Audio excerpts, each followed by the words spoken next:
So gusto mo ba kumita kahit hindi ka pa monetize? Katulad nito, o di ba? So hindi ka pa monetize ay pwede kang kumita. So gusto mong malaman ay watch till the end dahil napaka halaga na sabihin ko dito sa bandang huli ng video na to. Okay, so yun. Ang gagawin natin nito ay ito. So kaibigan, ayan. Welcome back to my channel. Welcome back kaibigan. So sa video na to ay tuturuan ko kayo kung paano nga ba kumita sa Facebook kahit hindi ka pa monetize. Kahit hindi ka pa monetize sa stream ads or sa ads on Reels, okay? So, pwede ka pa rin kumita kahit hindi ka monetize doon sa dalawang yon, okay? So, sa video na to, ituturo ko sa inyo step by step kung ano nga ba yung dalawang ways para kumita tayo kahit hindi pa tayo monetize, okay? So, yun. Okay, so dito ay pumunta lang po tayo sa ating mga Facebook account. Ayan, dito sa ating mga Facebook account. So, dito sa Facebook account, para kumita tayo kahit hindi pa tayo monetize, ito lang po yung gawin natin. So, dito, may dalawang akong ways na naisip. So, ito yung tinatawag natin na Facebook Reels or Facebook Stars. So, dito sa Facebook Stars, ayan, so katulad dito sa Facebook Stars, ay pwede tayong kumita. So, dito may kita na po ako dito na 11 stars, which is equivalent po yun sa 0.11 dollars. Okay, so, yung 1 star po dito ay $0.01 lang po. So dito ayan, hindi pa ang ito talagang Facebook stars o dito yung stars na tinatawag natin na magbibigay tayo or kumikita tayo. So hindi po talaga to monetize talaga. So yung tinatawag talaga na monetize yung yung stream ads yun talaga yung monetize. So dito hindi ano lang to, additional income lang po ito. So hindi talaga to matatawag na passive. So dito, ayan, ito yung unang way. So dito mag-upload ka lang din kapag may magsusupport sa iyo or yun nga, may nagustuhan yung mga content mo, ay mag-send sila sa iyo ng stars. So depende sa stars, pwedeng 10, 20, 30, di ba? So dito ay kumikita ka pa rin. Kaso nga lang medyo maliit siya at hindi siya passive. Hindi katulad doon sa ads on Reels at ads on stream ads ay pwede kang kumita kahit ilang taon basta titingnan lang nila ng mga viewers mo yung video mo, kikita ka na dun sa ads. So dito hindi talaga ito matatawag na passive. Yung pangatlo naman at pangalawa, yung pangalawa na ways para tayo kumita dito sa ating Facebook kahit hindi pa talaga tayo monetize. So ito siya. So ito po siya yung tinatawag natin na affiliate po. Okay, so dito katulad dun sa TikTok, alam niyo po yung sa TikTok, di ba? Kumikita po tayo dun sa affiliate nila kahit hindi pa tayo monetize or walang ads kasi nga hindi naman monetizable yung TikTok. Okay, so kumikita po tayo doon sa pamamagitan ng ating mga tinatawag na affiliate. Okay, so dito sa Facebook mayroon din siyang affiliate.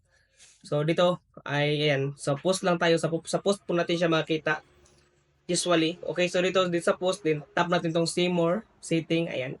So dito nakakita natin ng stars, ayan, naka-on po yung stars natin. It means monetize tayo sa stars. So hindi talaga actually monetize tayo sa ads on Reels. Iba rin po 'yun. Then dito po sa earn money, so dito tap lang po natin itong earn money. Tapos dito sa earn money, din dito natin makita yung add product links. Okay, so dito sa add product links, ayan, dito mag-send lang po tayo ng mga link natin sa ating mga product. For example, yung nag-post ako sa Shopee account ko ng mga CP na available na binibenta ko. Din dito, lagay ko lang yung URL ng product ko na pinost ko sa Shopee. Then post ko lang dito yung URL. Tapos dito yung link name. Ayan, ito yung link name. At saka yung audience promo code. Kapag meron kang promo code, pero kung wala naman, so okay lang naman yun kahit hindi kasi optional lang po yun.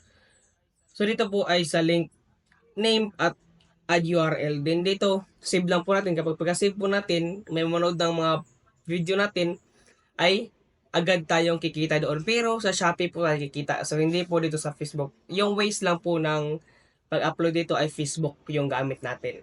Okay, so parang sa Facebook na rin tayo kumikita. So isa rin ito matatawag na passive. Kasi nga, kapag may manood na mga videos mo, kahit ilang taon na yan, basta meron kang URL or kapag may bibili sa iyo dito sa Facebook papuntang Shopee ay kikita ka pa rin, 'di ba? So passive income rin 'to. Matawag rin 'to na passive income. Okay, so 'yun, kaibigan. Okay, so yung isa sa mga vlogger na nakita ko dito na nagbebenta ng ganito mga products, ayan, so nagpo-promote siya sa Facebook papuntang Shopee, pero may ad link product po siya, which is ito po siya si Daily Guides TV, ayan.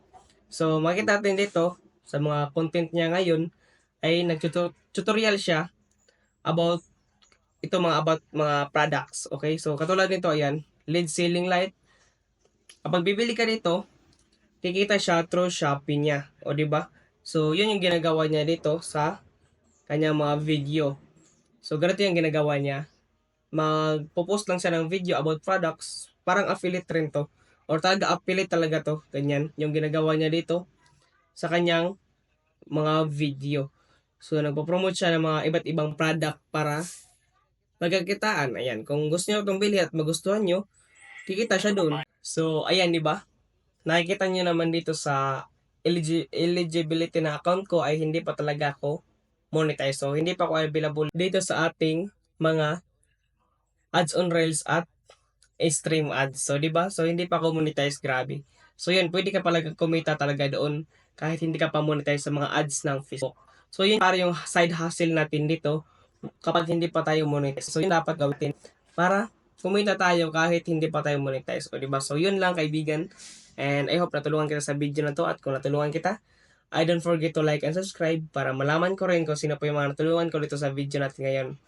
Maraming salamat kaibigan sa panonood, and kung marami ka pang katanungan about sa mga content tutorials ay meron pa ako mga video dyan sa baba, at kung gusto mong at meron kang mga katanungan ay pwede ka rin mag-comment dyan sa comment section natin para masagot ko po yan at gagawa natin ang tutorial. So yun kaibigan, maraming salamat sa panonood, and thank you for watching, and God bless.